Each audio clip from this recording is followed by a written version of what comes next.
¿Qué tal, Handyman? Si estás viendo este vídeo es porque tú tienes pensado cambiar el mecanismo de descarga de doble pulsador de tu váter Roca. Pues quédate, porque hoy traigo el nuevo pulsador original de Roca, te voy a explicar las diferencias entre el nuevo y el antiguo y las características técnicas. Y te puedo adelantar que una de sus grandes ventajas es el precio. ¡Comenzamos! Y como te he comentado en la intro, el precio es la diferencia principal de un mecanismo a otro y es evidente desde el empaquetado. El antiguo viene en una caja de cartón con instrucciones y este simplemente viene en una bolsa. Este mecanismo es físicamente igual, tanto en diámetro, longitud como en forma, pero tiene algunas diferencias internas que ahora a continuación te voy a enseñar.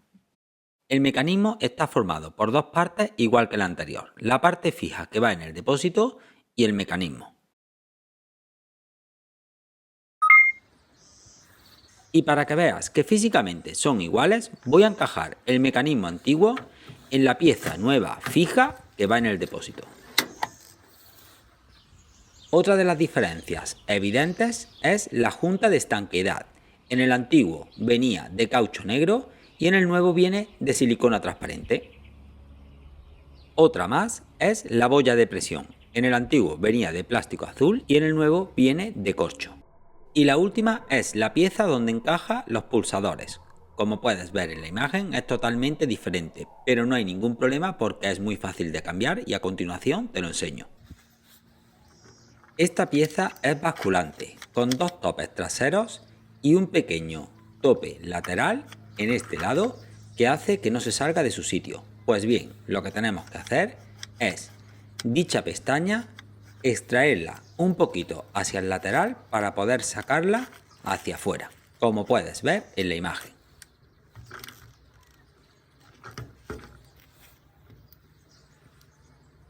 Una vez que ya tengo la pieza antigua fuera, le voy a dar un buen limpiado, extraemos la pieza nueva de la misma forma que te he explicado anteriormente y encajamos la pieza antigua. Y ya tendríamos preparado nuestro mecanismo solamente para colocarlo y a funcionar.